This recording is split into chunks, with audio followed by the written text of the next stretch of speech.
ॐ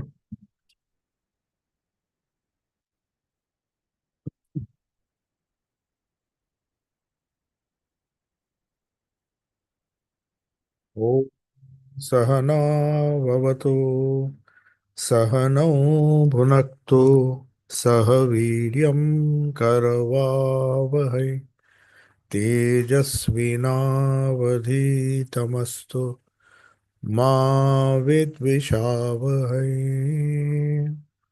ॐ शान्ति शान्ति शान्तिः।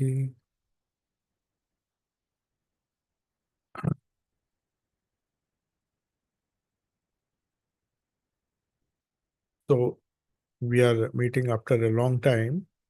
The last class on this particular theme of Vedanta, which is a science of which we consider as a science of human possibilities. The last discussion we had was in the first week of April. So I had been on a long tour of Brazil, Argentina, and USA. So I will just recapitulate. We had just started our discussions on the, as you know, we have earlier discussed that there are five uh, aspects of our personality, or five sheaths as they are known, which define a human personality. Of course, to discuss animal personality, there are some animals which are highly evolved. They share the same aspects, but they are weak in the higher two sheaths or the higher two levels of human a personality of a living being.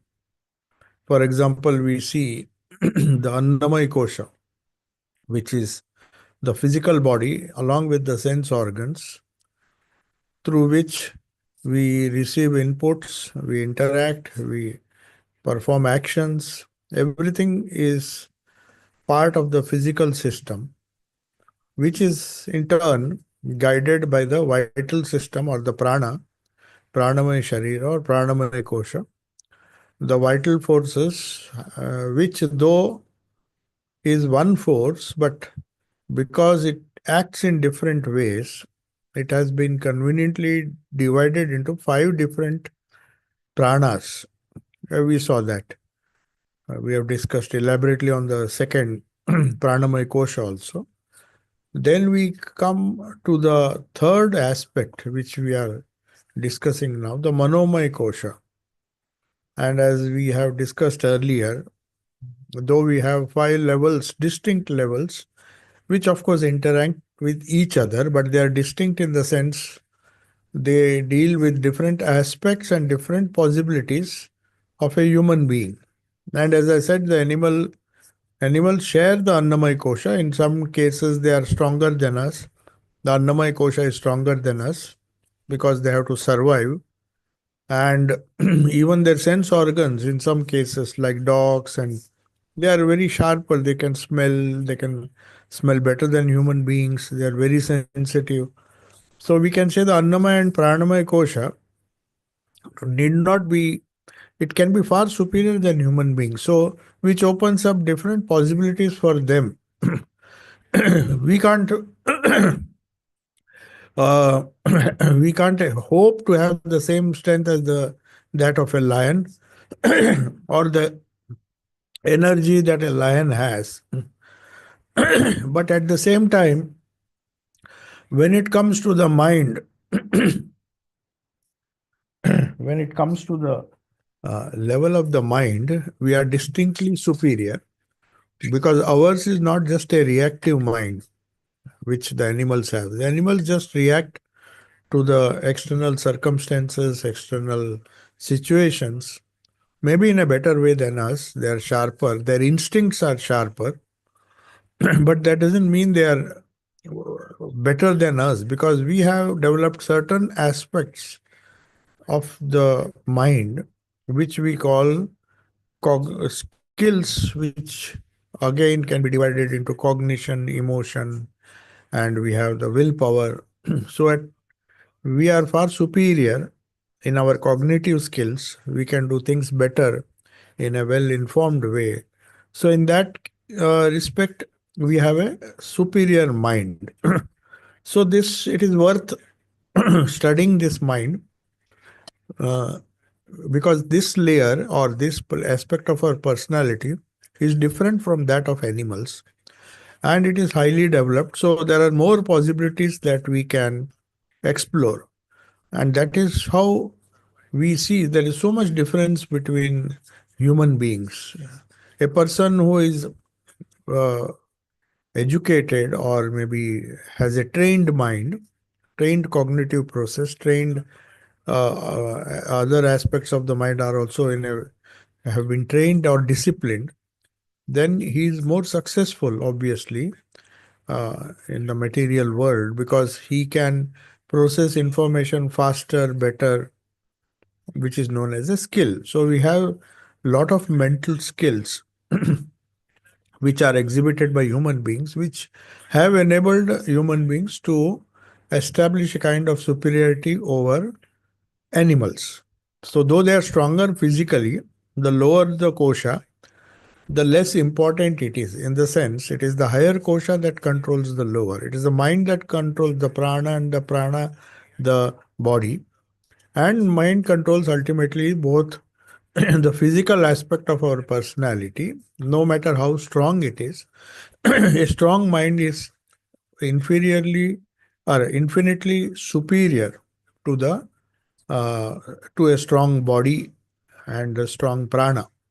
So that is why more possibilities are explored. But from the Vedantic point of view, mind is equally material. I mean, it is more subtle than matter. This is a view which many Western philosophy and others they may not accept. But according to Vedanta, mind is nothing but finer matter. Now, how that is explained, we will discuss today. You see, according to the Vedantic view, mind is not just a process or an attribute of something else. It is a positive substance. Literally, it is a substance. I'll tell you why. It is just finer. See, for example, in a body, we don't see, though we feel the effects of prana, we feel the effects of five pranas, the nervous energy, vyana, the breathing and the heartbeat and all those things, which is known as prana. Then samana, the digestion or the assimilation which takes place. Certain force, certain forces enable the different movements of the body. Of course, they work under the impulse of the nervous system. Obviously, you may say autonomous nervous system, which send nerve signals, and then the body, the digestion takes place, and so many aspects. Apana, udana, the heat temperature of the body is also regulated by what is known as udana prana, which helps our body to maintain a temperature at a particular level, no matter how much. Uh, that is there for animals also. The outside temperature has nothing to do. Somehow that balance is maintained. So prana is very essential. But we, according to Vedanta and according to modern physiology also, mind has an impact on this prana. So our emotions, our anger, depressions, they have definitely shown, clinically it has been proven that the psychosomatic diseases, they just don't say it is a somatic or a physical problem. It's not just a problem of the prana and the annamaya kosha or the body. It is the mind which fluctuates, and that fluctuation, if it is not positive, if it is negative, causes different diseases due to blood pressure and so many aspects of medical science. We have seen how the mind impacts our emotions, our thoughts, the way we think, the way we discipline our mind, the how we react to the external circumstances. All this impact our body and the functioning of even the prana. So that much we know. So, this mind now, because it does, it is a finer substance. And the golden rule is what is finer than the gross substance which defines that personality, that has more impact. So, prana impacts the Annamaya Kosha, the body. No matter how much we exercise, we keep the body fit. Ultimately, the mental states which define our the balance of prana in our body can impact the healthy body also.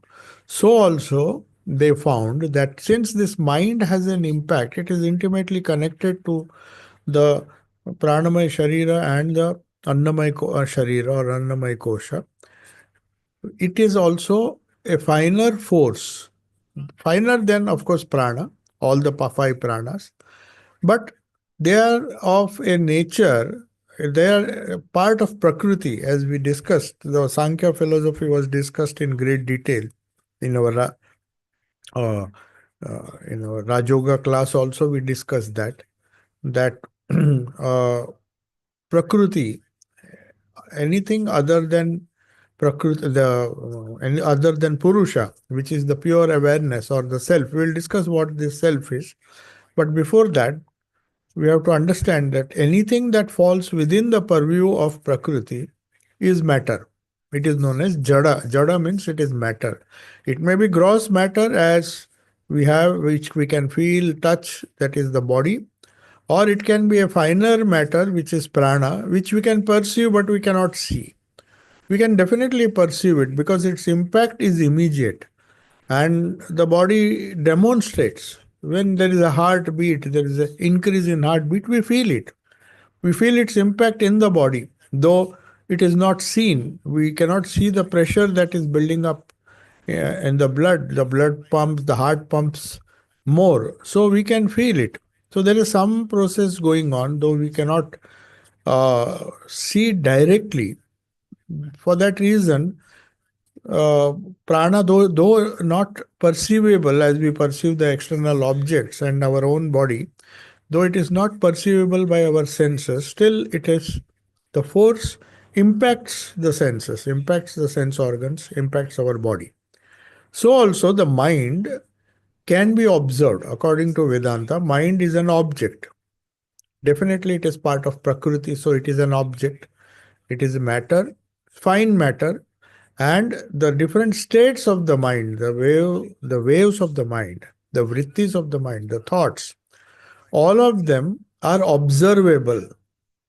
So who observes them? So we have in our alternate Saturday class, we are discussing the 11th chapter or the 13th chapter, which is Kshetragna Yoga. So a elaborate discussion uh, is taking place there, where Kshetra, that is the aware person who is aware, the self, the awareness, the self which is aware of this whole process, and the whole process on the other side. That means Purusha and Prakriti, according to Sankhya. The words used in Bhagavad Gita in the 13th chapter are Kshetra and Kshetragna. Kshetra means the field, the external field of Prakriti, the whole field, the whole drama of our life is unfolded. So it is known as a field, Kshetra. Kshetragnya means one who knows it. So the subject is totally distinct than the object. So apart from the subject, which is the Purusha or Brahman, we can call it Prakriti, we can call it Maya. The consciousness is seen percolating through it, though it is not part of it. Purusha and Prakriti are separate. So the goal of yoga is to separate this. When you separate it, the Prakriti does not impact you anymore. When you say Prakriti, I mean all the five koshas. So all the five koshas, the body, the prana, the mind, which is also an object which we'll see now.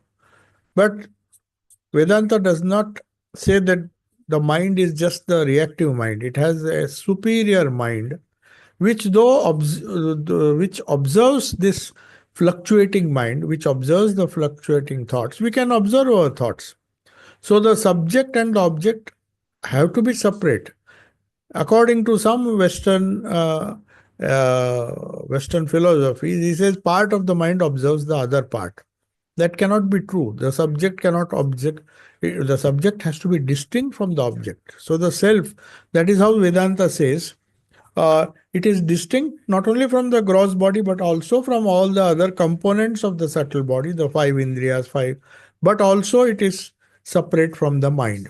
This aware self which is aware. So non-dual Brahman or the pure Brahman, or also known as Purusha in Sankhya, the pure being, is the ground or the substratum of Prakriti.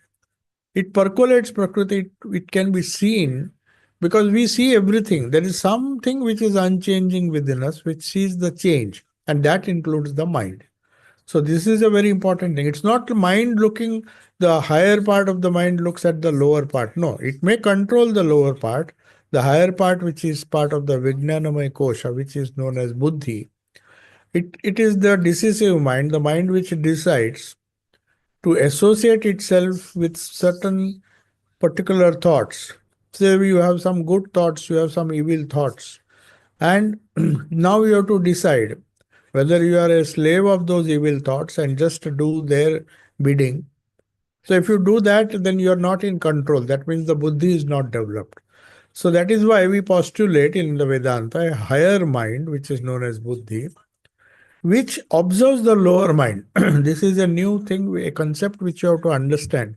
It is not that there is only one mind. If there were to be one mind, then how can we say, as Sri Krishna says in the Bhagavad Gita, control the self by your own self, the mind, the higher mind, by the lower mind, by the lower mind by the higher mind. So the lower mind is definitely distinct. That is why in Vedanta, in Upanishads, in Vedanta, we make a distinction between the lower mind, which is subject to change, just as a body and the prana is subject to change due to external circumstances, due to the food that you eat, due to the sounds that you hear, due to all the impact that is created by the outside world. It reacts. But there is another part of the mind which observes, which has the capacity to observe the reactions. That capacity is not there with animals. They just have a reactive mind, highly developed reactive mind. So that reactive mind, which is based on the principle of Darwin, survival of the fittest, it has that mind is trained with only one intention, to just to preserve, to survive. So whatever it needs, the animal needs to survive, animal or creature or even the viruses, whatever it needs to survive, it immediately does that. It reacts in such a way that it reacts to preserve its existence, the physical existence. It doesn't want to die. So Patanjali says the fear of death or clinging to life is one of the kleshas. He calls it a klesha because that is a characteristic we share with animals. So there is nothing new.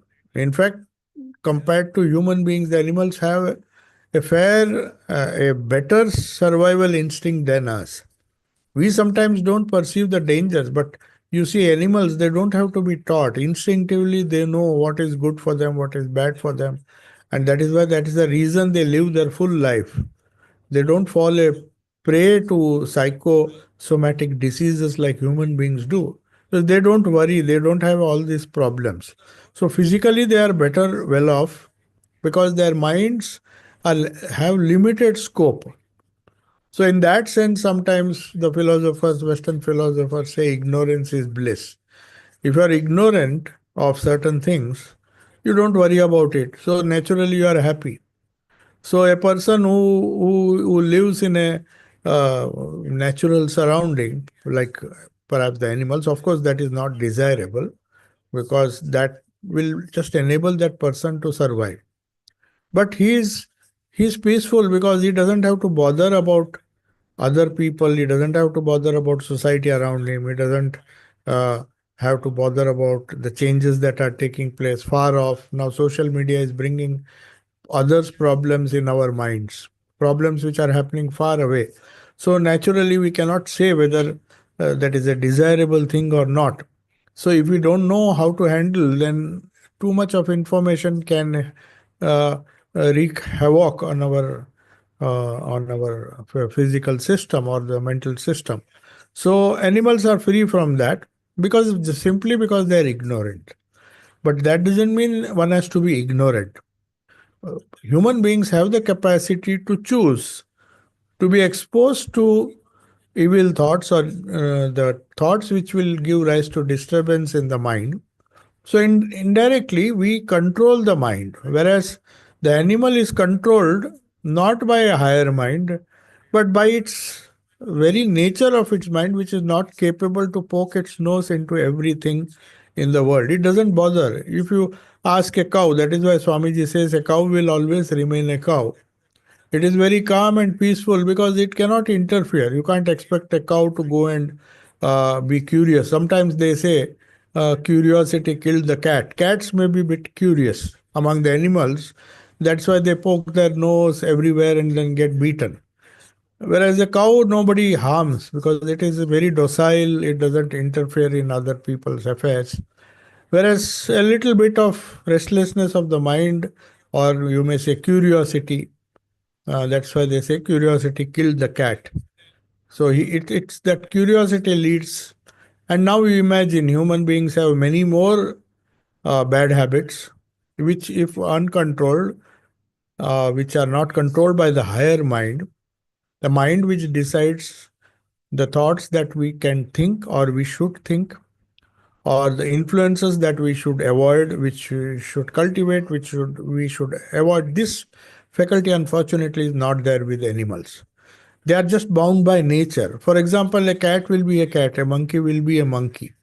Its restlessness is built into its autonomous nervous system. So you can't expect a monkey to sit quietly. It will be restless by its very nature. So you can't blame the monkey to use its buddhi to remain calm because it cannot exercise this higher possibility, which a human being can.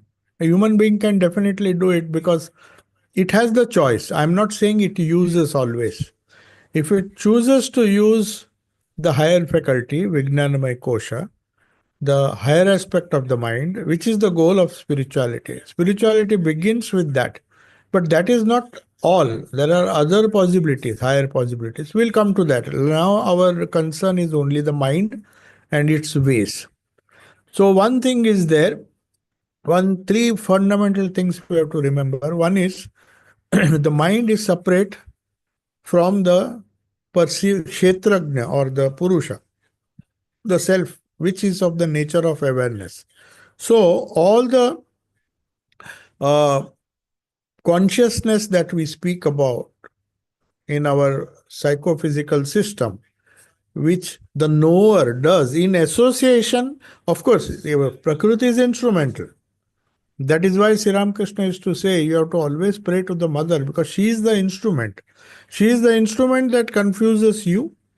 That's a peculiar or unique idea of the Shakti tradition in Hinduism. It very clearly says she is the doer of evil and she is the doer of good, both. So Shakti can be used both ways. She is neutral in the sense the way you use the power for your good or for the bad, for the worse. So she is neutral. So there are forces which tend to destroy things. The same energy can be used to construct things. So that choice is made by a higher faculty, which is known as the buddhi. So this self-awareness percolates through both. That is why in many scriptures, the God is the sole agent. So then the question arises, does God do evil things? So if he is the sole agent, if we attribute a positive quality to God, then he should not be doing evil things. Why is he creating such terrible monsters?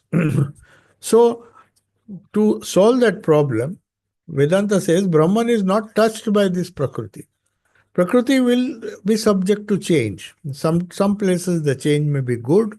We'll say this is a troubled area. This everybody seems to be fighting here. Another place may be very peaceful. But both are parts of Prakriti. And the Purusha, according to Vedanta is a witness. He is just aware. But he has another capacity, the mind has another capacity to go towards self awareness. That is very important. He is manifest as the consciousness that you see, the mind, the uh, Purusha is there in the body also, he is there in the, without that, how can he express himself? How can he express that Purusha self awareness? That consciousness is reflected, but it is reflected less in the body. That is why when the body dies, you just discard it. But still, the inner body, the inner self, or the inner Sukshma Sharira refuses to die. Some aspects of the Sukshma Sharira die, we discussed that also, how the pranas merge into the universal prana.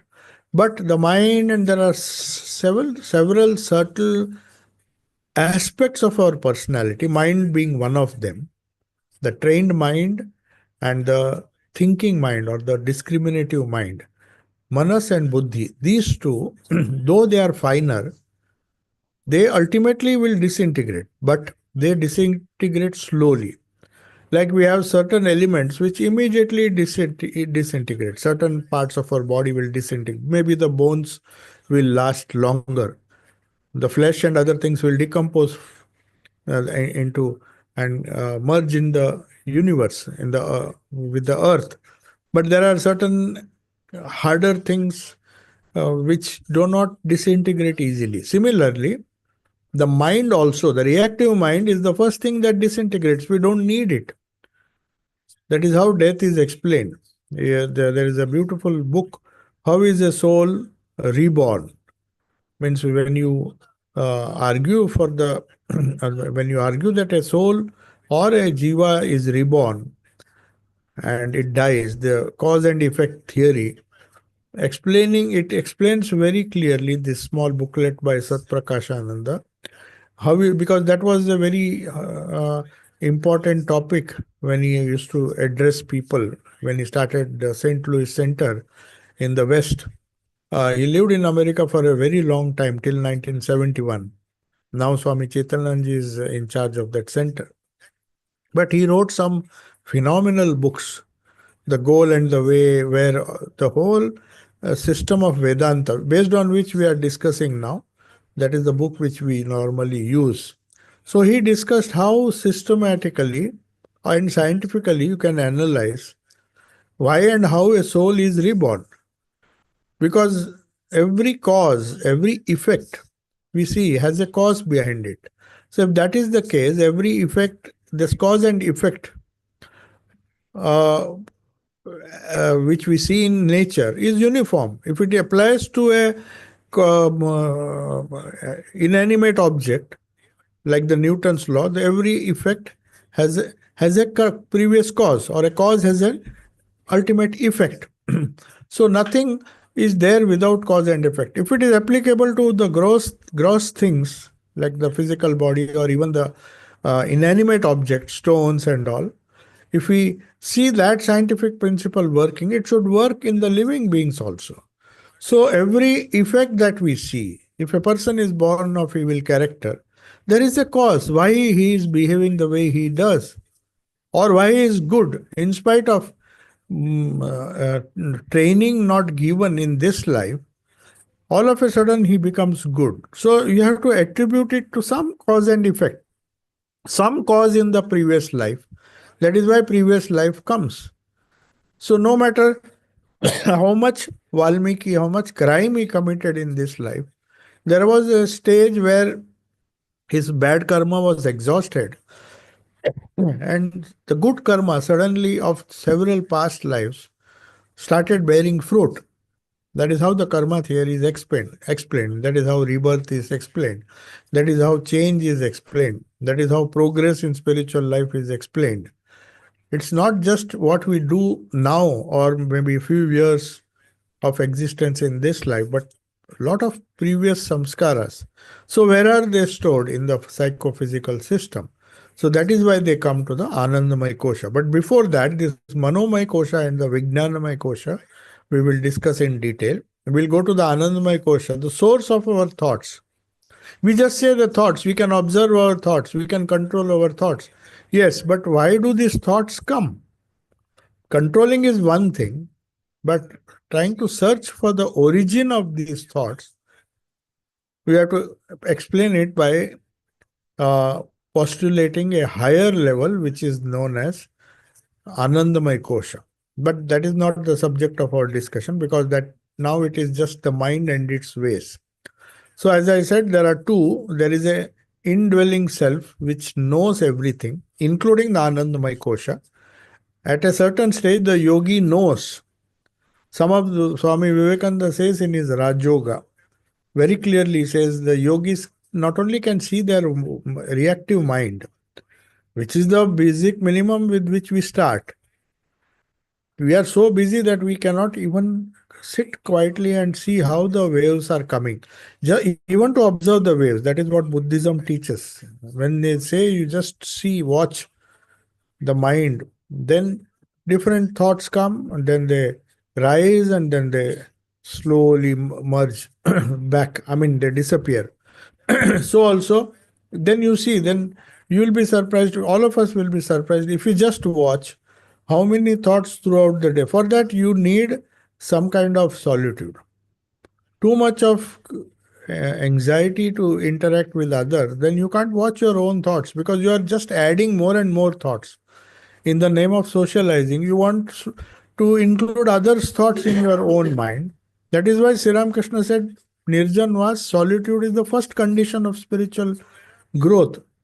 You should allow the mind, the higher aspect of your mind, to watch your own mind. For that, you have to at least prevent newer thoughts from external thoughts and physical presence of other people. It's not just the physical presence, even the presence of a disturbed mind around you can impact, as Vedanta will show. As we deepen, there are certain people who are very sensitive to the vibrations in certain places. There may be nobody interacting with you. You may be inside or you may not be talking, but still the thoughts will impact at a certain level because they are things. They're just like heat. Heat, if there is a fire in a corner of a room, no matter how far you sit, at some stage you will feel the heat. It will spread itself. So also the psychophysical system is part of the whole Prakriti, and anything that the mind encounters within or without, that is likely to disturb the mind. So the first thing, as Sri Ramakrishna said, if you want to prepare butter, you have to allow the curd to settle. If you just shake it, if you disturb the milk, then the curd will not set. So he gives that example that you need to be isolated. You need to be used to solitude for time and again, so that you allow the mind to watch the mind without newer thoughts which are induced because of our interactions. So in that mess, in that commotion, in that bombardment of other thoughts, that is why we even close our eyes. At least we close the sights that we see, sounds that we hear. We try to shut our door to many things which will induce newer thoughts. So, to prevent that and to handle the already existing vast, you may say, repository of thoughts in our Anandamay Kosha or the Karana Sharira, then you allow it to come, and then you will be surprised to know that there are so many thoughts of the past experiences, past lives, which we are still to handle. As I give this example, the attic. Only when you open the attic, you know how much of dirt is there in your house. If you close it, it's a very convenient way of thinking that my house is clean till you open the attic. So the unconscious or the Karana Sharira is like that attic, which causes you a problem only if you open. And then you start taking things out. Then you see there's so much of rubbish inside. Then you can't rest till you clear the whole thing. Only when you clear the whole attic, then you can really say that the house is now clean. It is spick and span. So also, we are not even coming to a stage now. That is why we have to take our time, because it takes a long time to even reach the level of buddhi. So that is why again and again I say it was expected that a child learns to develop this higher aspect while he's still developing the mind. He doesn't want to postpone it till he grows up and then he comes in touch with Vedanta. No. The Gurukula system asked him to do the Gayatri Mantra, which is nothing but a prayer to awaken the higher mind or buddhi, or Vijnanamay Kosha, which will enable him right from childhood to watch his own mind and not just use the reactive mind to react with people. He needs that, definitely needs a manas, otherwise he cannot survive. He has to have different skill sets. He has to have different what you call training to handle people around him, manage people, manage himself, manage his own actions. So that self-discipline comes from education. Obviously, education is the only way. He has to go to school. He has to go to his teaching continues in his home, provided the parents know how to teach, and then all these interactions mold his manas. It is not the buddhi. Buddhi has to be awakened by meditation. That is why Gayatri Mantra and all the mantras, all the spiritual practices, they are given, and the role of the Guru ends when he gives.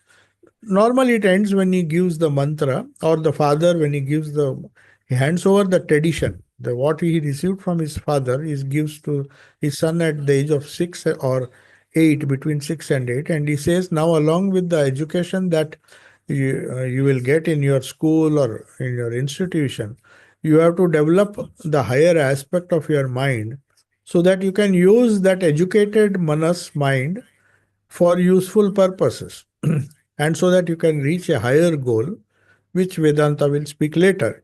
So he can discriminate between a human at the human level only, not in the animals, it is not possible. At the human level only, he can make a difference between Kshetrajna and Kshetra, between the knower, one who knows, that is the pure self, and the known. And the known includes all the five koshas. So this is a very important thing to understand, including the Anandamaya kosha, because only you, only one, of course, the Annamaya kosha, if there is some problem, you can go to the doctor, he will tell you this is the problem, this is the problem. We have instruments to find out what is wrong with the body, even with what is wrong with our prana, the other forces that run the body. But our mind, the study of the mind has to be done by oneself. Others may help you, guide you. That's the role of the guru, that he gives through the medium of the mantra or the spiritual practice. It need not be always a mantra, it can be prayer, it can be some spiritual practice, the role of which is just to awaken the buddhi within, and it becomes a guide. It becomes our own guru, the guru within. So mind itself is a guru. According to Sri Ramakrishna, the mind, the enlightened mind or the buddhi, is when it is able to watch its own mind, then it knows where the problems are. No psychologist can do it. He may do it, he may help you to find out what is the issue. But how does he know? The inner recesses of the mind, especially the Karana Sharira, which is also defined as Anandamaya Kosha, is not accessible to the best trained psychiatrist. He cannot. He simply cannot. He can just observe your reactions and make a intelligent guess or guesswork. Through guesswork, he can suggest, oh, this is the reason, because he has studied many such people. Maybe it will help, but the permanent solution is to go deeper within. And that the journey, the spiritual journey starts, it's an inward journey, as Yama told Nachiketa. And that is your own journey, which you have to do with the help of the spiritual practice that has been given. So, of course, you can take, why do we read the scriptures? Because they are like the Shankaracharya says in one of the commentaries, he says it, they are like our guideposts. We can compare notes. We may not be in the same situation as all these spiritual aspirants whose compilations are known as the Bible or the Upanishads or the Gita. They are all compilations of people who have trodden the same path. They have followed the same path. They came across many experiences when they studied their own mind. Patanjali studied his own mind, and then that is how he got yoga. But before him, many had done that. He was part of the system. So it's a continuous process. So we have to use the same their knowledge. The only reason why we read all these things, though we have to study our own mind, when we study our own mind, there is likely to be some confusion. Why these thoughts come, how to control these thoughts. So there are these guidelines. And somebody, if he helps us, the commentators or the guru or anybody who helps us understand these scriptures, but then after understanding whether how one applies these ideas and creates a situation where one can follow these possible for the different aspects of Vedanta as a science of human possibilities. So we have to explore that as a possibility. Till now, nobody told us that these are the things which still require exploring. We have explored enough in the subject in which we have studied. We have become good doctors, good engineers, or good whatever in whichever subject we have been trained in. We have gone deep enough, and that specialization has helped us in a particular way. But what about the other things which are within? And this that study we have to do ourselves. Others can help us, but we have to study our own mind, study the reactions. So the first step is first to know that I, as a Brahman, as a Jivatma, or even as a Purusha, individual Purusha. Sankhya says there are many Purushas. Advaita says there's only one knower or one Kshetrajna. So Kshetrajna, if you know, if the person who is aware of the Kshetra, different aspects of the field, have to be studied, because Prakriti can be very, you may say, that is why Shankaracharya, they dismiss it as Maya, not dismiss it. They say it is Maya because it makes you imagine things which in reality are not. That is the function of Prakriti. That is unfortunate. But then there is a way out of Maya. So, Sri Krishna says, if you believe in a personal God, which is nothing but equating that personal God to the Brahman, the seer, the ultimate seer, he says, you can get rid of this Maya in various ways. One of them is you surrender to me and I will show you the way through Maya.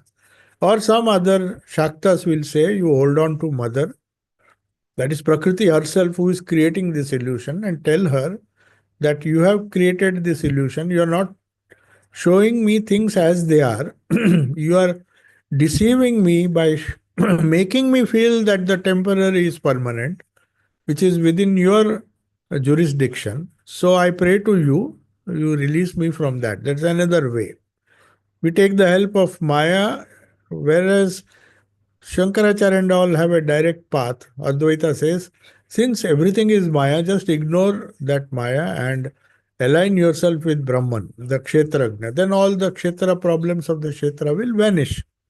But for those who cannot do that, because we have fallen in love with this Prakriti, we just don't want to leave it. Then Shakta say, or the devotional scriptures say, okay, you accept that, but accept that Shakti as somebody who will guide you rather than misguide you. Don't worship the misguiding aspect of Shakti or Prakriti. So that is what the self is trained to do. And that cannot be done at the manas level, because manas can just react. It is a power of Shakti, the power of Prakriti, no doubt. That is why the Vedanta says it is just a mind. Just as you are handling different components or different chemicals to combine them in such a way that you get some desired result. You are also combining different thoughts, different sadhanas, training the mind to think or disciplining it in such a way that you train that mind to think in a particular way with the help of a higher mind. So that training cannot be given by that aspect of the mind which is being trained. So there are two distinct minds, definitely, two distinct levels of mind. So you raise the lower mind or control or train the lower mind with the highly developed higher mind through spiritual practices. That is how it is uh, known. So the distinction that the knower has consciousness, the Kshetrajna has consciousness as its very essence. It is not reflected consciousness. But when we see it through the prism of Prakriti, we see different levels of consciousness. We'll say somebody is dull because of the more tamas in that person, or even animal, some sloth, which just keep some are like tigers, lions, which are highly rajasic, very active, and some are very calm and quiet. Some people who are not agitated at all. So they are sattvic. But still, we can see that this consciousness changes. Some people are very gross. There is less consciousness percolating. We call them ignorant people, people who are very close to the level of animals. And there are other people who are far superior, who are not controlled by anything gross. They are the highest people. So the whole range of different levels of consciousness at which a personality lives or exists results in these gradations in spiritual progress. So now there is a verse in Patanjali where which very clearly says, see, from the point of view of Vedanta explained that why mind is an object, because the self can see it, the higher mind can see the lower mind, and the still higher faculty of self-awareness which we develop as we do spiritual practice can even observe the decision making capacity. It can even see the buddhi. It can see buddhi doing its function. It is like a king sitting. He has a minister whose role can be compared to a buddhi in the human mind, and the buddhi then gives instructions to some officers who are uh, assisting the minister. So the king, though he observes everything, he sees how the buddhi functions, how the buddhi gives instructions. Finally, this he can see whether it's carried out or not. So also in the human mind, there is uh, there are different explanations in different system. In yoga, Patanjali Yoga Sutra, the fourth chapter, 19th sutra says, "Na tat swabhava swabhasam drishyatvat," means that the mind is not self-luminous.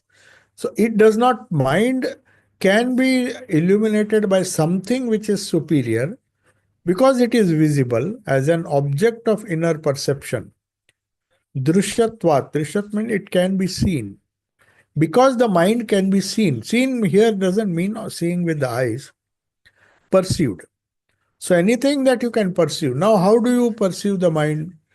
When you sit quietly, even a most ignorant person who doesn't meditate, even if he sits quietly and just relaxes, he can find out that there is a stage when he's really upset, there is a stage when he feels really happy, and he reacts to that without knowing that he has already developed the technique without following any spiritual path, just by sitting quiet.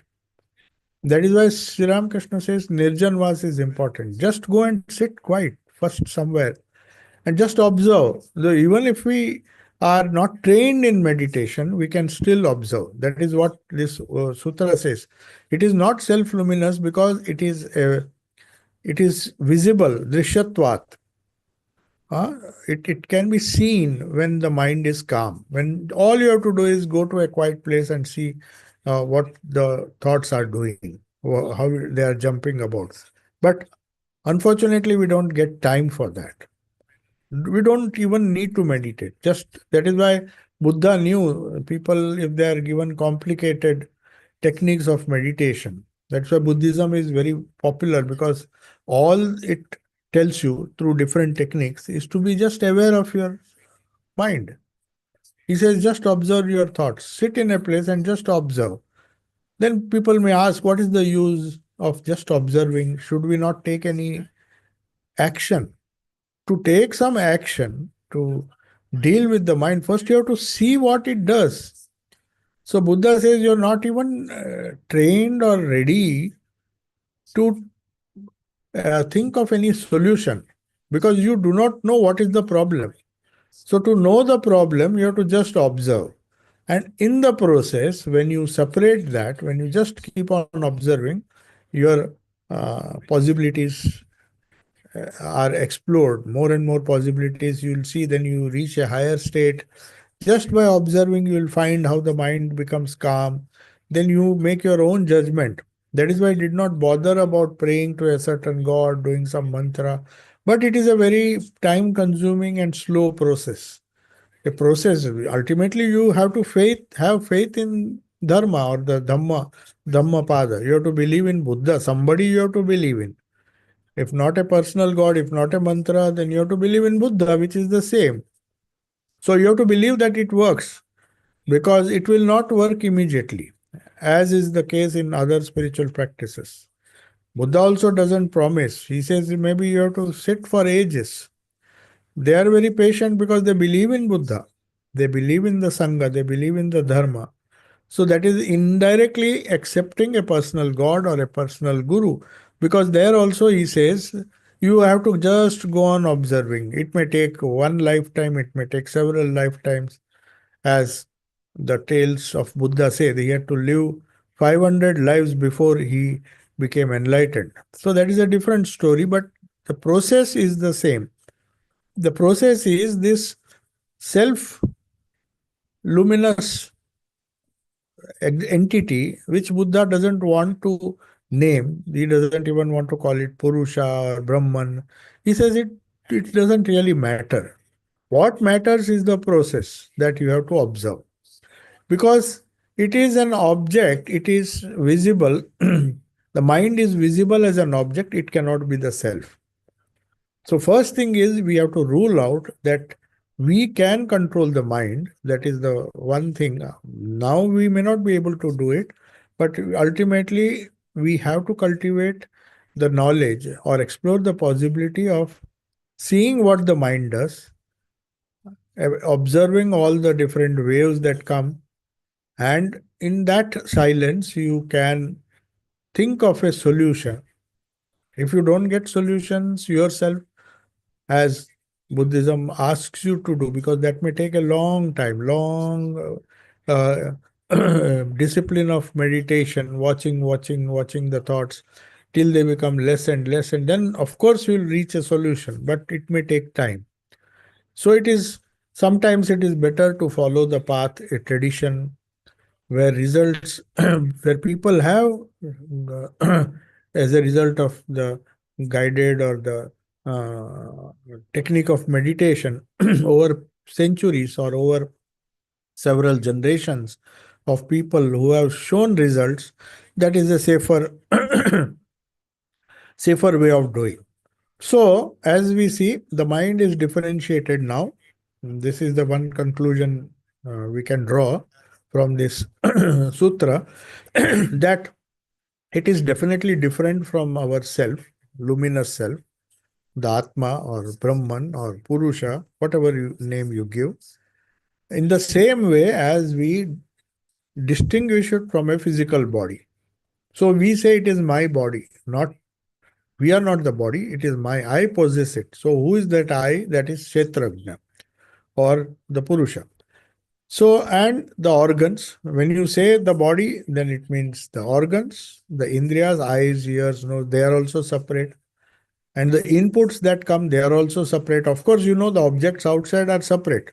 They are objects because they are not part of you. External objects are easy to identify. but internal objects are different. The internal objects is what is known as mind.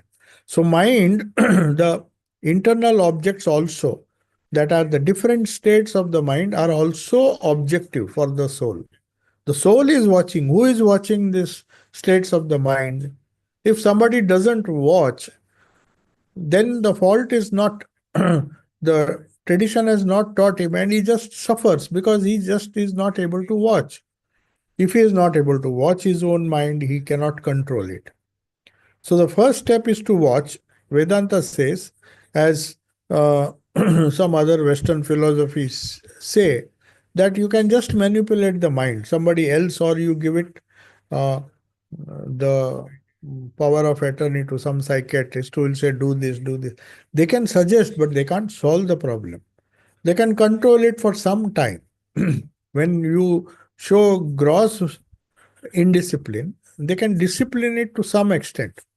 And you feel, oh yes, I got a wonderful advice, and right now some patchwork has been done, and you feel well. But then when the new thoughts come, then again you have to rush to him. Or maybe they'll prescribe some medicines which will dull the mind, not allow forcibly to impact or to allow the thoughts to come. So that is what a tranquilizer and other things. They will create an hallucination. Even the painkillers work like that. They induce the nervous system and tell you that there is no pain. So where will the pain go? The pain is nothing but a sensation which the certain centers in the brain feel. So if you numb that nervous system, which is done when you administer anesthesia, so psychiatrists are just like that. They just administer some anesthesia, and the person doesn't feel that he has a issue. But then when the effect of anesthesia goes away, just as we shout and then we have to be given some painkillers again. Similarly, that is how the psychiatric treatment or the drugs that control our mental states work. That is why Vedanta says it is much better to solve it. You become your own doctor and try to see the root cause and remove, just don't do some patchwork. That you can get it done, because the external person can only judge you from your symptoms. He cannot tell what is wrong with you. It requires a very highly evolved soul to see, like Sri Ramakrishna, for example. He said, I can see your mental states, your samskaras also. That is the greatest miracle. He not only could see how a person behaves and how he reacts and then make judgments based on his behavior, which ordinary people also can do, wise people can do. But he went a stage further. He could see the Karana Sharira. When he saw Vivekananda, he said, you have to do this, you have to do that. He said, what? I am not capable. You are comparing me with Keshav Chandra Sen, who has traveled all over the world, and I have not even got good marks in my college. I'm not even a student. I'm not a good student. I'm not a successful student by any means. And you expect me to do wonderful things and spread the message of Vedanta. But Sri Ramakrishna could see that. He could see, he could go inside the subconscious mind. He knew what is the repository of thoughts that are lying hidden in the personality of Vivekananda, because he had that, he had risen, his mind had been trained. Not only his mind, his buddhi and he had gone beyond everything. And from that vantage point, he could see how the different aspects of Narendra's personality, now they may not be manifest. He was a good singer, talented, even a student, though he did not get good marks, but he was very talented. He was talented even at that young age. And no doubt he was in one of the best colleges in Calcutta. He was physically very strong. He had many good qualities which would have made him a very successful person. But nobody could, even his Guru Bhais could not judge. Even towards the end, Swami Turyananji says, we were playing with Swami Vivekananda, or living with him We did not understand its greatness. Now that he has passed away, now we understand that all along we were playing with the shadow as the fishes do. They see the reflection in the water and they play with the moon, not knowing the moon is far off. So they could read very little. They could see the external Vivekananda. That is why he said once to Premananda, it's only another Vivekananda who will know what this Vivekananda has done. Why? Because except Sri Ramakrishna, nobody could judge because they have not seen the entire personality, the hidden personality, the Anandamay Kosha, the higher mind, not only the higher mind, but a mind which is the source of even the buddhi. The good samskaras that we see uh, coming out or manifesting as the life progressed. No amount of difficulty would prevent that. Swami Vivekananda, in fact, said all the difficulties of life, the more I struggled, the more the knowledge within came out.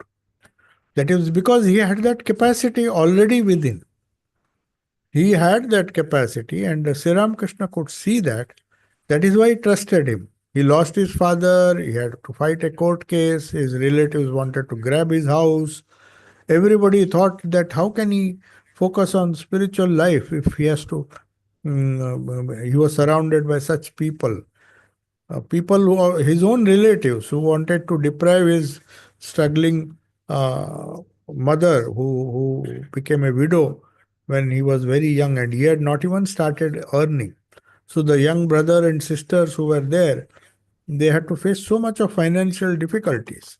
So still Swami Vivekananda says, Sri Ramakrishna never lost faith in me. He believed that I was born for great things when I myself had no clue.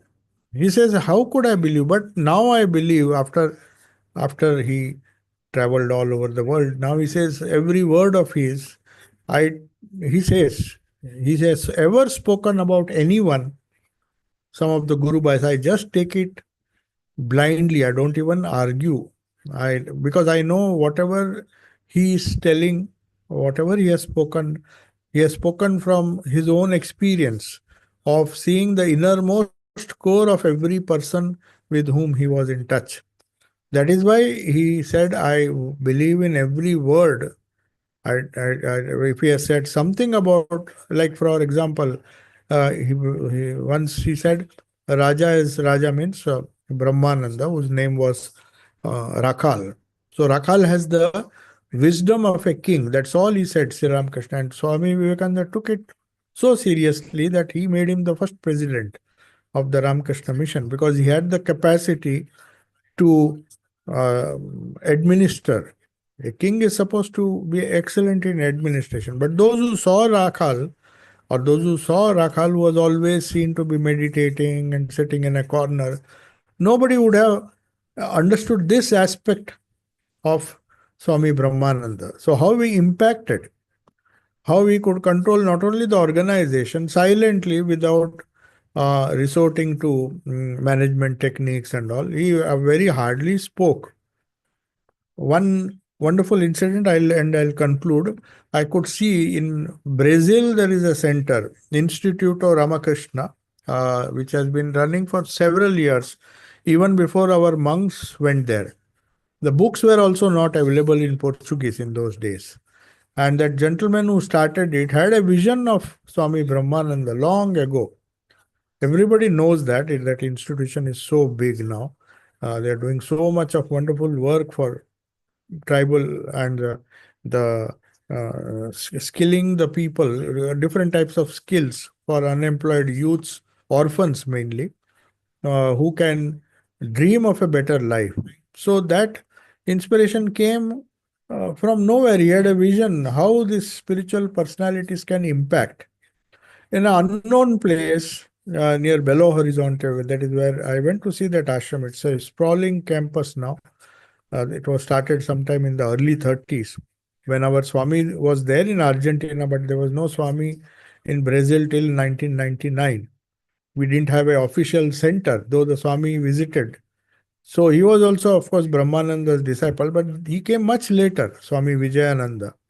So he used to come and, of course, he came in touch later. Then he recognized that this saint whom he had seen was the same one, the same Brahmananda. Even today, they have this Ramakrishna shrine and the Holy Mother's photo and Brahmananji, and the work is inspired directly. So that shows that administration is not something which you do by telling people, following, making guidelines and do this, do that. And no, it comes from a much higher plane. The how they work, how it impacts different minds. It it doesn't have to be physical. It is purely mental and spiritual.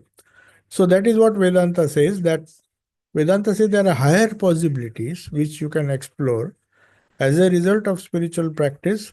You can raise the level of personality to such a stage like Ramakrishna, like Swami Vivekananda, whose impact can be felt even today.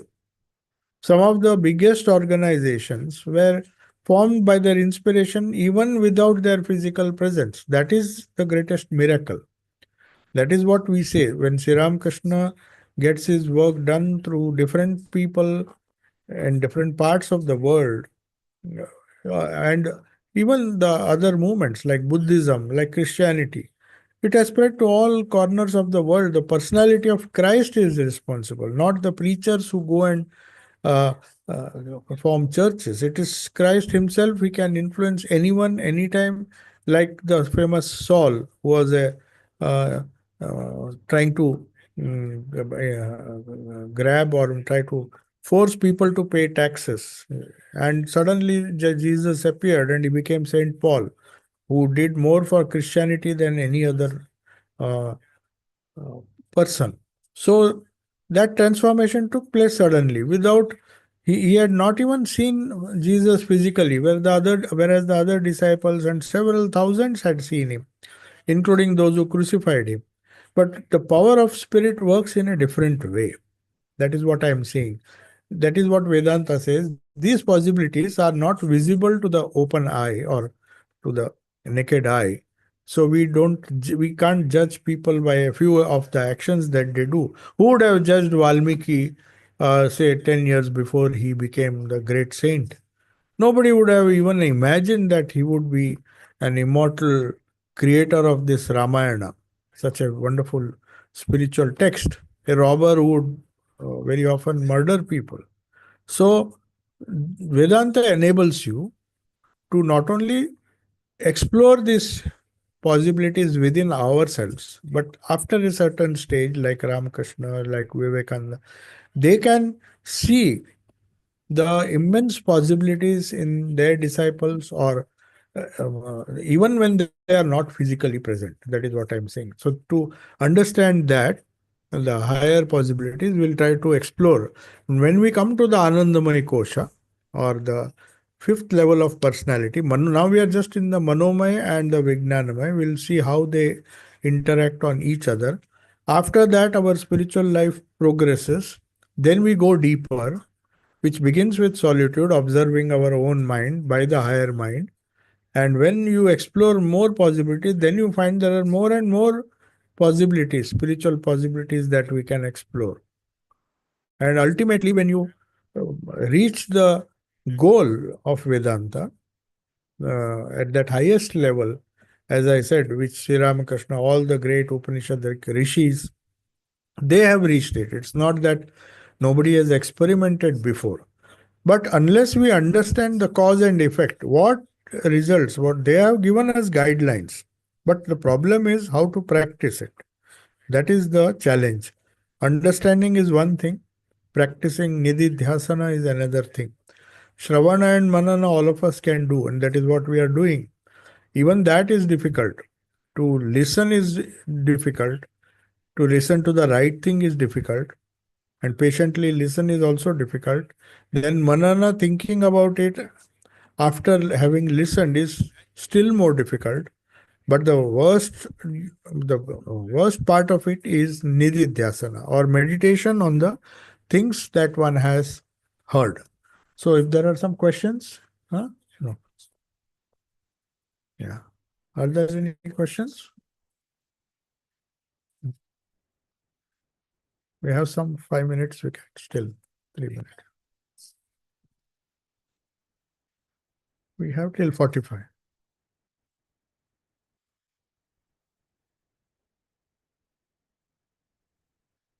So you had some questions. Now you can ask here. This is a question. I think distinction that between basically the philosophy of yoga and the philosophy of Advaita Vedanta. So when these two philosophies try to describe the state of deep sleep, Vedanta says that deep sleep is a state where our antakarana is switched off, but the pure witness, the sakshi, the chaitanya, it is still there to Yeah. recognize that it was a state of deep sleep, and I was unaware of anything. Whereas yoga is saying that, I think it is in the Patanjali Yoga Sutra that Ati Sukshma Vi Ajnana Vritti. So yoga philosophy says deep sleep is a vritti of the antaksara. Yes, yes. It is the same. It's a difference in terminology. You don't have to bother because that is a matter of experience. So yoga experiences, it just explains in a different way. It is definitely a vritti. In the sense if it is not a vritti, how can you understand it? You have a memory of the memory itself by definition, smriti of deep sleep. Now, unless that smriti is there, you cannot tell when you wake up or after you wake up that I had a good sleep. If that memory is not recollected. So it is definitely a vritti. And now science has proved it. So from that aspect, yoga is true because REM sleep, and there are three types of sleep. You can even have a device now which monitors all these things. When you had a rapid eye movement sleep, this can be measured because it has an effect on the body. So deep sleep, or whenever you have that deep sleep, obviously the vrittis become very, but they don't completely become flat. That the waves are still there. Maybe I'm explaining because the only way a instrument can monitor is through a graph, and then you see the different like EEG. Yeah, you can see that in the instrument. We are used to that. But there is definitely a vritti. Otherwise, you cannot tell when you get up that I slept well. It is you who are telling, and you only can know whether you have slept well or not. If you're, and then maybe you can tally with the instrument if it is accurate. When you say that yesterday I could not sleep well, you can just watch. If the instrument is accurate, it will tell you it is true that I was having disturbed sleep between this time and this time. So they are with this. Otherwise, the memory is always of an experienced vritti. So you have to experience deep sleep. Even if it is in ignorance, you are ignorant of when you went to deep sleep, but when you get up, that smriti will be there. So every thought you think, that is why Buddha says you don't bother about anything. As you think, so you become. So go on thinking good thoughts, that's the only way. Because otherwise you will go on round and round arguing this, that, this, no conclusion, no nididhyasana, then there is a problem. So even Shankaracharya said, Shabda Jalam Maharanyam. You don't enter this forest of argument. It is good to repeat things that you know. Many times people say, oh, I've heard this, what I've. Krishna, in fact, repeats so many things. Gospel is nothing but repetition. But that is the reason why it is a very powerful book. People want new things because their minds are restless. We want variety. We want to meet variety of people. That is our weakness. We have to admit it. We want to see a variety of things. We want to visit variety of places because our minds are restless. We have to accept that. Same thing with Ramakrishna when all disciples told him in Chennai, why you are doing the same puja, same thing? Don't you feel like going to the Himalayas? See, we just had gone to Tibet. We saw this, we saw that. He says, what is there to see? The same stones in Chennai, they are stacked upon one upon another, and there is some ice. I don't want to go all the way to see that stupid scene. So that is his attitude. That is, you may think it is foolish, but his mind was one pointed. He was so happy staying in one place that he did not feel that variety was necessary for a spiritual person. He was so happy to be doing what he did again and again. He had reached the state of Nidhi Dhyasana. You got it. So that is the difference.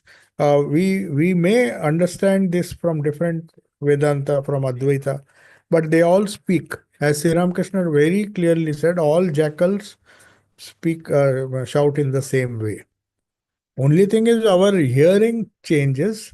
Because we don't hear, we think what Shankara says is different because they'll use different terminology, different yoga system, and then the whole life will spend comparing the different systems, not following any particular system. That is what Shankaracharya himself warns us, that be careful. It's a big jungle of words, and don't enter because then there is no way out.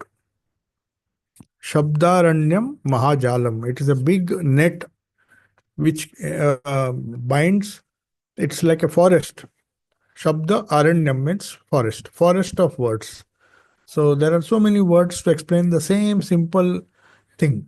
It is good that Sri Ramakrishna did not go to college or school because he had limited vocabulary and he said the same thing again and again. That's why when Hriday said, Mama, you tell something new, otherwise people will not come. He said, I just spit upon your sala. What advice? He used to use some bad words also. He said, don't tell me, I'll repeat the same thing hundreds of times. Because what he felt, what he saw, he will repeat. Why will he say something which will please people? That is why in gospel and all, you find, oh, I've read this, what is there? But it's not a question of reading, it's punaravritti. Nidhi Dhyasana. In Advaita also, they don't say you just, that's why Bhaja Govindam, Shankaracharya wrote, he said, don't waste your time in grammar and this and that. And that will take you far and far, then you can't retrace. You will enter a jungle of words and you will be caught. Got it? Om Shanti Shanti Shanti Hari Om Tat Sat Sri Ramakrishna Arpanamastu.